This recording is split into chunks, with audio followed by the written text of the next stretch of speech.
ओम नमो भगवते वासुदेवाय। श्रद्धालु भक्तों, श्रीमद् भागवत महापुराण के दशम स्कंद के उत्तरार्ध के 63वां अध्याय के अंतर्गत भगवान श्री कृष्ण के साथ बानासुर का युद्ध का प्रस्तुतिकरण करूंगा। इसके पूर्व जहाँ तक आप कथा श्रवण कर चुके हैं उसके आगे का प्रस्तुतिकरण करता हूँ।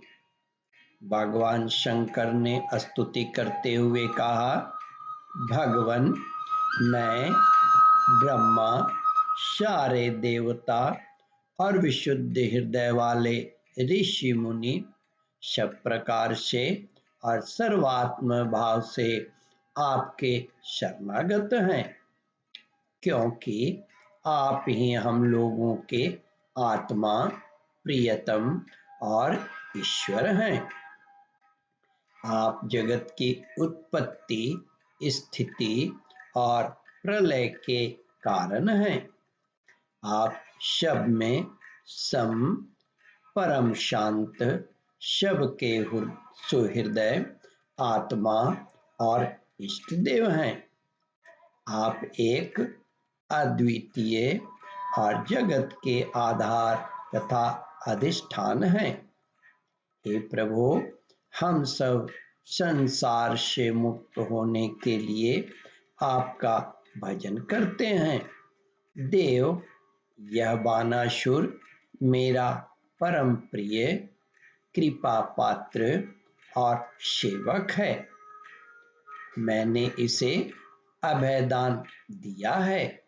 प्रभु, जिस प्रकार इसके परदादा दैत्यराज प्रहलाद आपका कृपा प्रसाद है, वैसे ही कृपा प्रसाद आप इस पर भी करें। भगवान श्री कृष्ण ने कहा, भगवन, आपकी बात मानकर जैसा आप चाहते हैं मैं इसे निर्भय किए देता हूँ।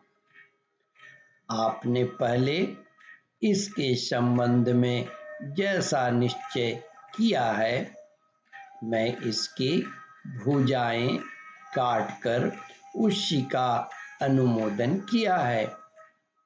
मैं जानता हूँ कि बानासुर दैत्यराज बलि का पुत्र है, इसलिए मैं इसका वध नहीं कर सकता, क्योंकि मैंने प्रहलाद को वर दे दिया है कि मैं तुम्हारे वंश में पैदा होने वाले किसी भी दैत्य का वध नहीं करूँगा।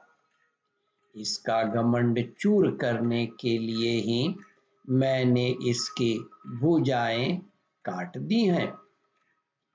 इसकी बहुत बड़ी सेना पृथ्वी के लिए भार हो रही थी, इसलिए मैंने उसका संहार कर दिया। अब इसकी 4 भुजाएं बच रही हैं। यह अजर अमर बनी रहेंगी। यह बानासुर आपके प्रासादों में मुख्य होगा। अब इसको किसी से किसी प्रकार का भय नहीं है। श्री कृष्ण से इस प्रकार अभयदान प्राप्त करके बानासुर ने उसके पास आकर श्री कृष्ण से इस प्रकार अभयदान प्राप्त करके बानासुर ने उनके पास आकर धरती में माथा टेका, प्रणाम किया और अनिरुद्ध जी को अपनी पुत्री उषा के साथ रथ पर बैठाकर भगवान के पास ले आया। इसके बाद भगवान श्री कृष्ण ने महादेव जी की सम्मति से वस्त्रालंकार विभूषित उषा और अनिरुद्ध जी को एक अछौनी सेना के साथ आगे करके द्वारका के लिए प्रस्थान किया। इधर द्वारका में भगवान श्री कृष्ण आदि के शुभ आगमन के का समाचार सुनकर झंडियों और तोरणों से नगर का कोना कोना सजा दिया गया।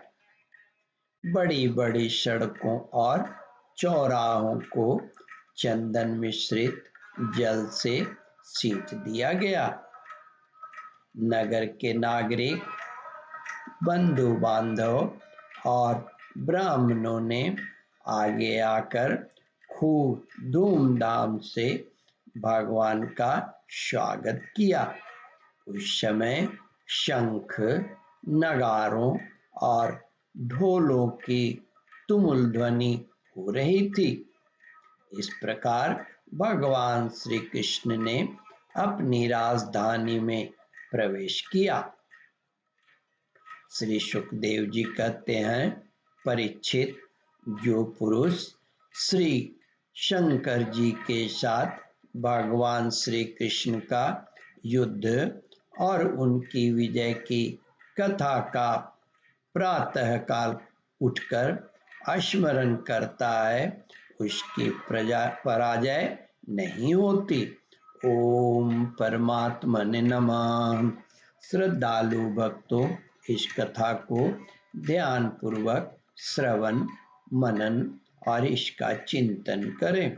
इस कथामृत का रसास्वादन अपने बंधु बांधवों को भी करावें।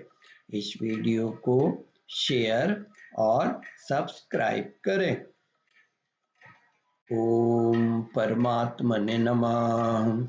श्रद्धालु भक्तों, यहाँ पर 63वां अध्याय समाप्त होता है। इसके आगे 64वां अध्याय प्रारंभ करूँगा। ओम नमो भगवते वासुदेवाय।